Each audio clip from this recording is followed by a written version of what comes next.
स्वराज्याचे संस्थापक छत्रपती शिवाजी महाराज, भारतीय संविधानाचे जनक डॉक्टर बाबासाहेब आंबेडकर, हिंदू हृदय सम्राट स्वर्गीय बाळासाहेब ठाकरे, धर्मवीर आनंद दिघे साहेब यांना माझे वंदन.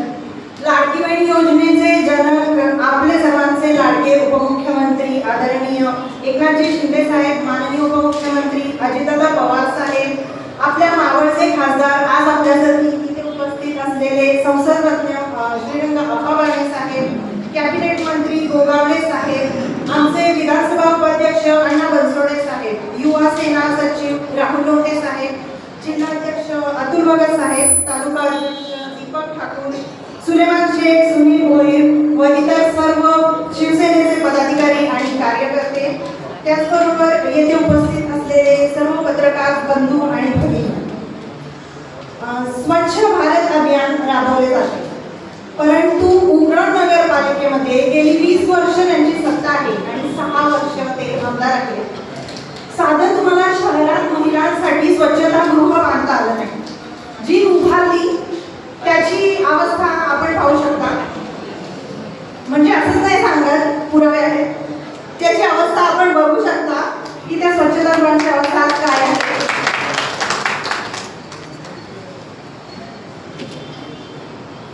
शहरात भोंगा, मांगिरा वसाहत, मोरा येथील शौचालयांची काय अवस्था आहे ही पण आपण जाणता. डम्पिंग ग्राउंडची सुविधा नाही.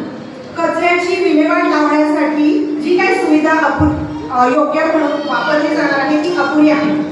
मग येणारा फंड नक्की कोणाच्या खिशात टक्केवारी केला याचा हिशोब आता उरणकर विचारणारच आहे. शहरात 56 कोटी खर्च करून विकास केला. आम्ही नियोजनबद्ध रस्ते, गटार आणि इतर विकास कामे केली असे बोलतात. तर गेल्या 6 वर्षात यांचं काम स्वतः पाणी तुंबल्यामुळे बसला धक्का मारावा लागतो आणि आपणच धक्का मारून बस पाण्यातून बाहेर काढायची आणि फेसबुकला टाकून मिळवतात. हे कसले आमदार? बस ढकलल्यानंतर तरी तुम्हाला समजायला हवं होतं की हा विषय आपण निकाली काढायला पाहिजे. पण जर हा विषय निकालात निघाला तर वार्षिक टेंडर मध्ये टक्केवारी कशी भेटणार याचा पण आपल्याकडे पुरावा आहे. पाण्यामध्ये बसला धक्का मारून बस बाहेर काढताय. 2017 मध्ये यांचा जो जाहीरनामा होता त्यामध्ये 12 कोटीचा निधी टाउन हॉल साठी मी आणला असं विद्यमान आमदार सांगतात. परंतु स्वतःच पॅकेज वाढवण्यासाठी 2025 मध्ये त्याची रक्कम 28 कोटीच्या वर घेतली. अजूनही इमारत पूर्ण झालेलीच नाही. अशा प्रकारे जेवढी विकासाची कामं झाली ते सांगतात आम्ही केली.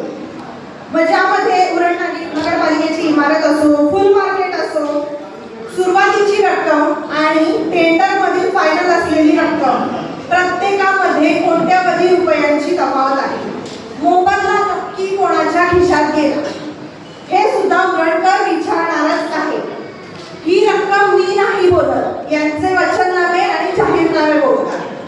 विजेची समस्या कायम स्वरूपी निकालात काढण्यासाठी 15 कोटीचा निधी आम्ही आणला, ज्या माध्यमातून अंडरग्राउंड केबल टाकली जाईल असे आश्वासन यांनी उरणकरांना दिले.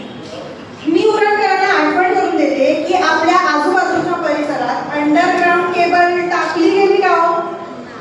आणि जर टाकली गेली असेल तर मग विजेचे पोल निघाले का हो तुमच्या आजूबाजूच्या परिसरातले? जरा बघा एकदा घरी गेल्यावरती. मग आलेला निधी नक्की कुठे गेला? जर योग्य नियोजन झाले असेल तर विजेची समस्या जी शहरात आता सर्वांना भेडसावत आहे ती सुटली असेल. आजही वारंवार लाईट गेल्यामुळे व्यापारी वर्ग, विद्यार्थी, महिला भगिनी या सर्वांना याचा त्रास सहन करावा लागतोच आहे. आर्थिक नुकसानाला व्यापाऱ्यांना सामोरं जावं लागतच आहे. तुम्ही जाहीर करावं की वरील विषयाचं काय झालं मग, नाहीतर उरणकर विचारणारच आहे. याचा पण आपल्याकडे प्रूफ आहे बरं का. आणि यांचा जाहीरनामा 2017चा. त्यानंतर बोरी, भवरा, कुंभारवाड्यामध्ये मोठा विषय आहे सेफ्टी झोन. जरा थांबा हा, त्याचा पण फोटो आहे आपल्याकडे.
जिथे ते गॅसची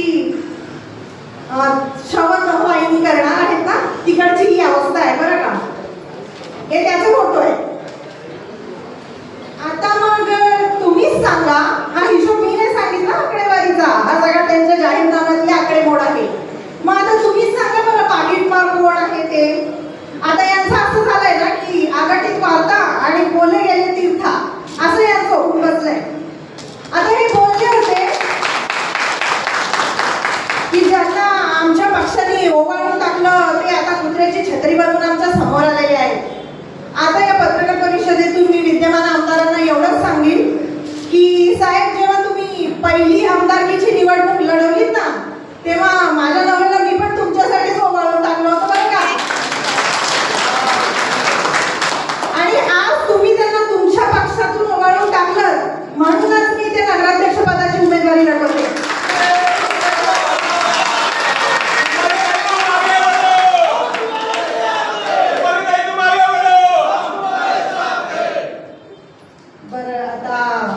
उरणची जनता सुज्ञ आहे, त्यांना मला वेगळं काही सांगायची गरज नाही. पण एवढंच सांगेन की नगरपालिकेच्या कामकाजामध्ये जो भकास कार्यक्रम आता चालू आहे ना, तो आपल्याला मात्र विकासात बदलायचा आहे बरं का.